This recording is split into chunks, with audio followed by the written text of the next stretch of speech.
നമസ്കാരം. Raf talk ഫുട്ബോളിലേക്ക് അവർക്കും സ്വാഗതം.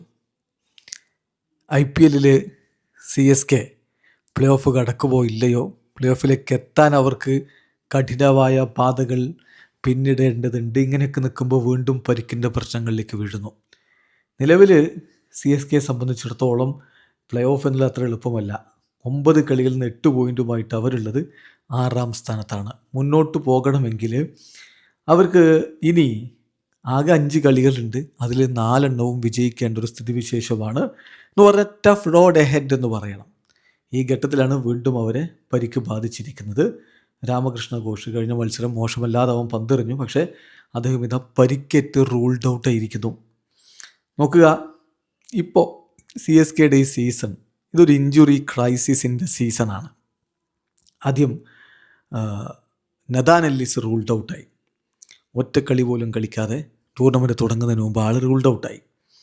പകരം സ്പെൻസർ ജോൺസൺ അദ്ദേഹം സ്ക്വാഡിലേക്ക് എത്തി, പക്ഷേ ഇതുവരെ അദ്ദേഹം കളിച്ചിട്ടില്ല. ദെൻ ഖലീൽ അഹമ്മദ് റൂൾഡ് ഔട്ടായി. നന്നായിട്ട് പന്തെറിഞ്ഞ് മുന്നോട്ട് പോയിക്കൊണ്ടിരിക്കുകയാണ് ഖലീൽ അഹമ്മദ് റൂൾഡ് ഔട്ടായത്. ആയുഷ് മാത്രേ പൊളിച്ചടുക്കിയ ബാറ്റിംഗ് പ്രകടനം പയ്യൻ നടത്തിക്കൊണ്ടിരിക്കുകയായിരുന്നു. അതിനിടയ്ക്ക് പരിക്കേറ്റ് റൂൾഡ് ഔട്ടായി. രാമകൃഷ്ണ ഘോഷ് ഒറ്റക്കളിയെ കളിച്ചുള്ളൂ. അത് തന്നെ അവൻ്റെ ഈ സീസണിലെ അവസാന കളിയുമായി റൂൾഡ് ഔട്ടായി. ഡെവൽഡ് ബ്രവിസ് ആദ്യത്തെ 3 കളികൾ പരിക്കേറ്റ് അവൈലബിൾ ആയിരുന്നില്ല, പിന്നെ തിരികെ വന്നു. MSD ഇതുവരെ വന്നിട്ടില്ല, ഇനി എന്ന് വരുമെന്ന് ഉറപ്പുമില്ല. അപ്പോൾ ഇതാണ് അവസ്ഥ.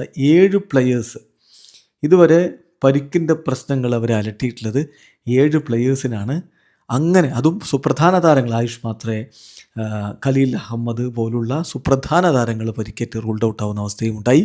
ഇത്തരം പ്രതിസന്ധികൾ മറികടന്ന് മുന്നോട്ട് പോവുക എന്നുള്ളത് എളുപ്പമല്ല. CSKയുടെ പ്ലേ ഓഫ് സാധ്യതകൾ കുറവാണ് എന്ന യാഥാർത്ഥ്യം ആരാധകർ ഉൾക്കൊള്ളുക. വീഡിയോ അവസാനിക്കുന്നു. ക്രിക്കറ്റ് ലോകത്തെ കൂടുതൽ വിശേഷങ്ങളുമായി റാഫ് ടോക്സ് എത്താം.